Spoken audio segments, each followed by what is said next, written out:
Merci. En tout cas, c'est une question vraiment difficile. Une question difficile. Une question difficile. Voilà, je dis ça 3 fois.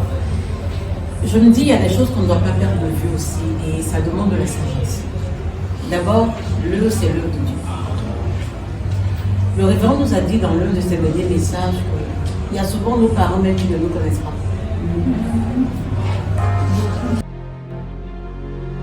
On peut avoir une vision, mais que Dieu n'a pas encore donné l'information dans le texte. Et il faut savoir aussi situer les contextes. Dans l'Ancien Testament, on parlait de serviteurs, de maîtres. On parlait c'était que des prophètes. On est arrivé ensuite dans le Nouveau Testament où il y a maintenant 5 dons du ministère. Ce n'est plus que les prophètes, les voyants, majeurs et quoi. Et dans la Bible, on voit même que le vieux prophète a trompé le jeune prophète. Il allait mourir. Parce qu'il a écouté sa voix au lieu d'écouter la voix de Dieu à la base. Donc on a besoin de sagesse. Une chose est sûre, si Dieu m'a donné une vision, ce n'est pas ma vision à moi, une vision. C'est-à-dire que Dieu a vu mon père et puis il a laissé me parler, comme le cas de Samuel. Il y a eu le cas de Samuel qui était couché avec son père, mais Dieu l'appelait, Dieu lui a parlé à lui, mais pas à son père. Donc je voudrais déjà qu'on sache que c'est qu'à la peur. Ou c'est à toi que Dieu parle sans parler à ton père. Et on a pris aussi en écoutant le message, bon, excusez-moi de dire comme c'est la référence, le leadership sur lequel on a assisté, on est à parler dans un de ces messages, comment découvrir son appel, que toi tu dois connaître ton appel, en fait, les autres viennent te confier, mais c'est toi qui dois savoir sur quoi tu t'appelles. Donc arrivé à une certaine, un moment de ta vie, Dieu peut te parler, te dit qu'il t'appelle à quelque chose. La première attitude, pour moi je pense, il faut gérer ça dans la vie. La Bible dit, Romains 8, 14, que tous ceux qui sont conduits par l'Esprit de Dieu, qui sont fils de Dieu. Donc cette situation-là, elle doit être gérée dans la prière, parce qu'elle est très délicate. On est sous un ministère. Et ça dépend aussi de ce qu'on a dit quand on venait. Parce qu'il y a d'autres personnes qui sont en transit. Ils sont avec leur Père, mais ils sont appelés à quelque chose qui n'a rien à voir avec le message que Dieu a donné à leur Père. Et ils vont devoir partir. Et il y a d'autres qui sont là, mais qui vont rester pour porter la vision que Dieu a donnée à leur Père. Ils vont devoir rester. Donc il y a toutes ces catégories de personnes là qui viennent. La première chose, je dois gérer dans la prière, comme je dois me laisser conduire. C'est Dieu qui m'a dit, ah Seigneur, tu viens de me dire quelque chose. Je suis allé dire à mon père ne comprend pas. La Bible dit en même temps, Proverbe 21, que le cœur du roi est au courant de la vie de l'Éternel, il incline pas trop. Je suis allé parler à mon père, il ne comprend pas. Quand on parle de ne comprend pas, c'est-à-dire qu'il ne veut pas accepter. Je m'en vais prier pour que Dieu incline son cœur. Pourquoi? Pour que Dieu incline son cœur, parce que quand le veuille ou pas, vous savez, comme tout parent, c'est pas facile pour un parent de laisser partir son enfant. On oublie souvent que l'enfant a grandi, que l'enfant est majeur, surtout s'il est resté à la maison. Donc, les parents ne laissent pas partir les enfants forcément. Et quand c'est comme ça veut dire le parent ne pense pas à ce que Dieu a dit, Dieu a dit, mais il pense à comment je vais laisser passer mon enfant, ou bien il s'inquiète encore pour l'enfant, comment ça va se passer, comment l'enfant va faire, ou bien il ne voit pas parce qu'il dit, mais si l'enfant part, comment ça va se passer, puisqu'il a été tellement habitué à l'enfant. Donc il parle de ce cas où le parent ne voit pas de cette façon. C'est pourquoi j'ai besoin de prier, que Dieu incline son cœur. Et pendant que je prie, je continue de prier, mais j'ai aussi une attitude que je dois avoir. Je continue de faire ce que je suis censé faire là où je suis. Et patiemment. Parce que Dieu peut te dire quelque chose, la vision que Dieu t'a donnée, c'est pour maintenant, bien c'est pour plus tard. Selon ce que Dieu t'aura dit. Donc il faut vraiment que tu sois sûr de ce que Dieu t'a dit. Est-ce que c'est pour maintenant, est-ce que c'est pour après? Parce qu'il ne faut pas rentrer dans de fausses batailles qui ne vont pas mener quelque part. Si peut-être c'est même pas pour maintenant. Maintenant, si c'est pour maintenant que je dis à mon père qui ne comprend pas, je parle à Dieu et j'attends sa réponse. Je patiente. Maintenant, comme on le dit, la patience, est-ce que je vais attendre 10 ans, 20 ans, sachant que mon père est en train de grandir pendant que moi aussi je grandis. Et si on parle du fait que c'est l'œuvre de Dieu, ce n'est pas l'œuvre d'un homme. La Bible nous dit de plutôt obéir à Dieu qu'aux hommes. Et les hommes sont des hommes de Dieu. J'ai pris le cas de Dieu pour dire quoi? Il peut y avoir des moments où l'homme de Dieu ne voit pas les intérêts de Dieu. Mais il voit plutôt toi, il oublie que c'est l'œuvre de Dieu. La même année dont vous êtes venu, vous avez entendu Dieu vous envoyer là-bas. De cette même façon aussi, Dieu peut te parler pour quelque chose. Mais on ne peut pas partir comme ça. Puisque Dieu m'a dit quelque chose, il faut que je pense au corps. Est-ce que ce que Dieu me dit de faire, ça va détruire le corps si je pars comme ça ou pas? Je prie jusqu'à ce que Dieu incline son cœur. Si Dieu n'écrit pas son cœur et que je sais que Dieu m'a donné un temps où je dois réaliser et que la chose est arrivée, je retourne prier.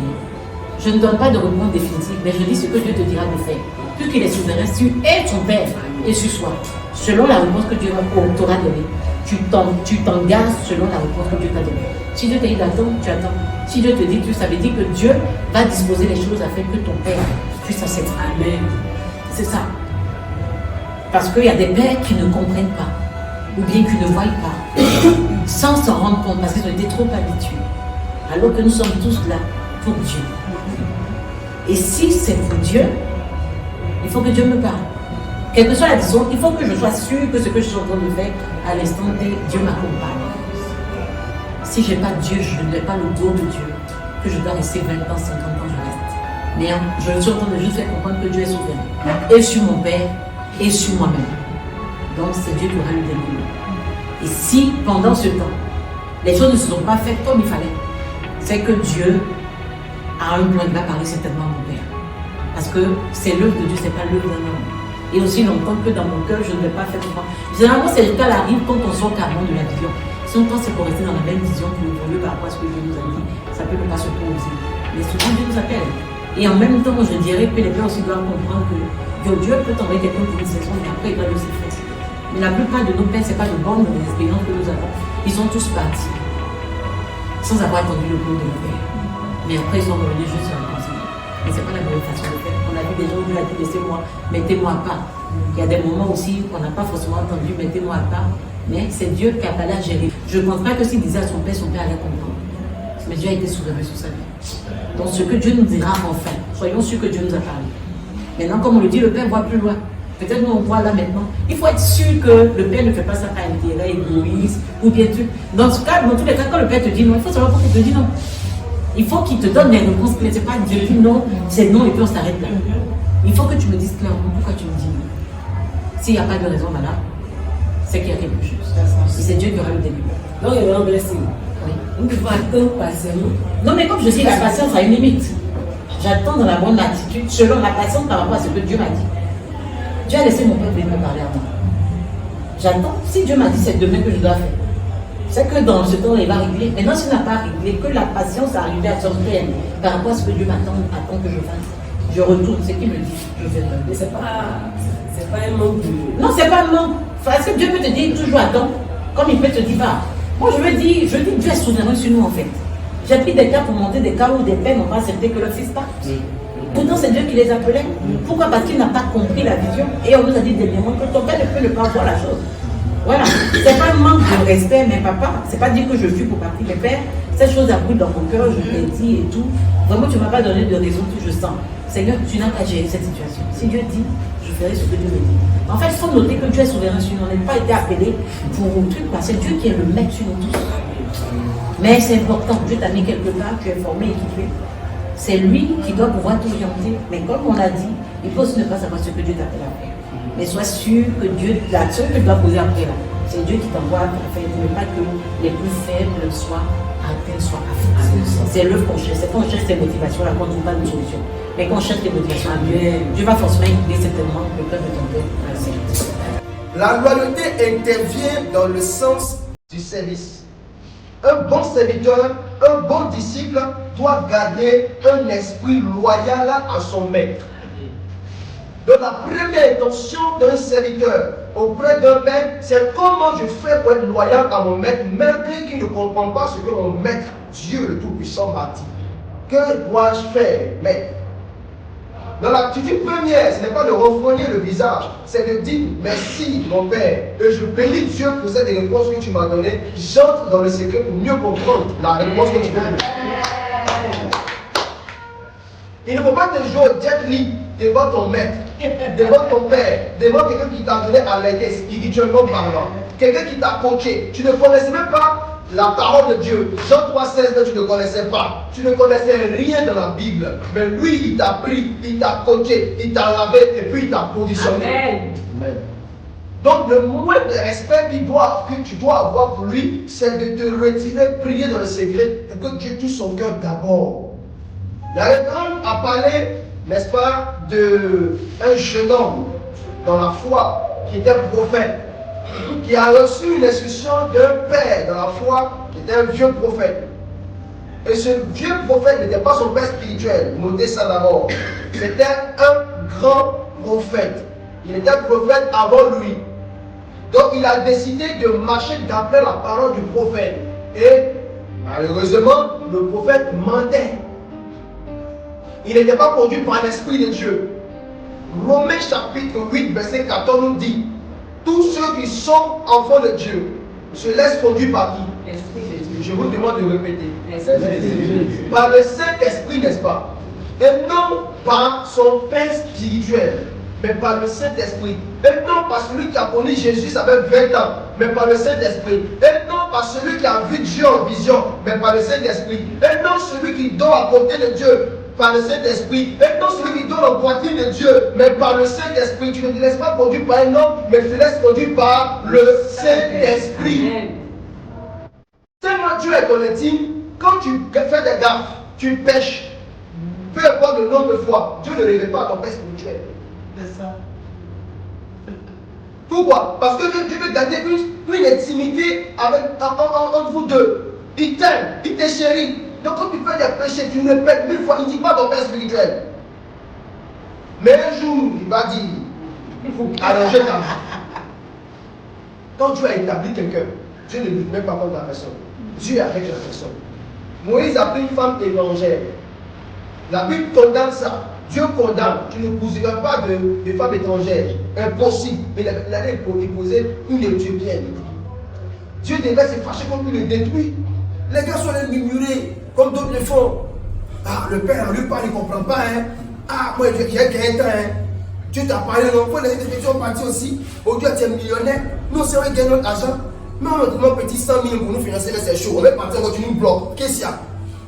Et puis ils sont en train de murmurer, ils parlent. Et ils pensent que quand Dieu leur a révélé la vision, ils vont parler ainsi, puis Dieu a frappé le Père spirituel. Dieu a toujours dit C'est ça. Le principal sacrificateur ne comprenait pas la mission de Jésus. Mais Jésus a commencé sa mission.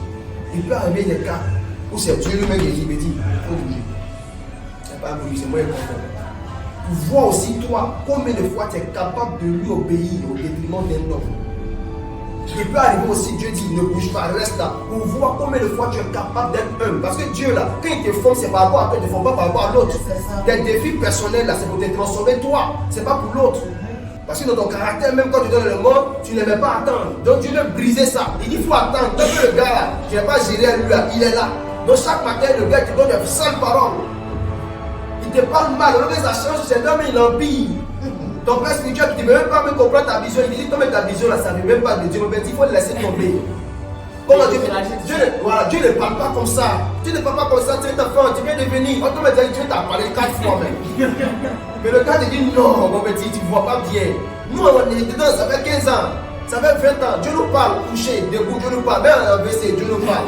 Quand tu viens d'arriver, tu comprends quoi? Et puis Dieu fait que ça devient grave pour tester ta capacité à être humble et à patienter, à attendre. Parce que ce qui t'attend devant là, ça sera plus grand que ça. Et je vais vous dire une chose avant de laisser la parole à notre animatrice Achille. Bien aimé, si tu commences une mission et que tu te rends compte que ce que tu traverses dans la mission est plus difficile que la formation, c'est que tu es toujours en formation en fait. Tu ne devais pas partir. Je vais dire, et je répète, je dis que si tu commences une mission et que tu te rends compte de la mission, il y a une épreuve qui est plus grande que tu n'as jamais rencontrée depuis la formation, ça veut dire en fait, tu es toujours en formation. Tu ne devais pas partir, ce n'est pas en mission que tu devais partir. Parce qu'on ne peut pas donner un devoir sans avoir fait un cours. Le devoir n'est jamais grand que le cours. C'est le cours qui te donne d'avoir un devoir pour tester ta capacité. Vraiment le Seigneur.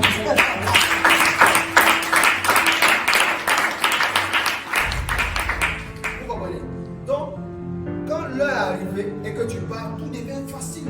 Donc, tout ce que tu vois, tout ce que tu as comme défi, tout ce que tu as comme lui, le Seigneur te met des épreuves devant toi pour t'aider à bâtir ta vie, pour que demain, là, dans la mission, tu sois victorieux. Amen. Donc, je demande à chacun d'entre nous d'entrer dans le lieu secret et d'écouter le même Dieu qui nous a dit que c'est notre temps et de trouver le moyen adéquat afin de partir dans la paix avec son Père spirituel et que Dieu vous bénisse. Amen.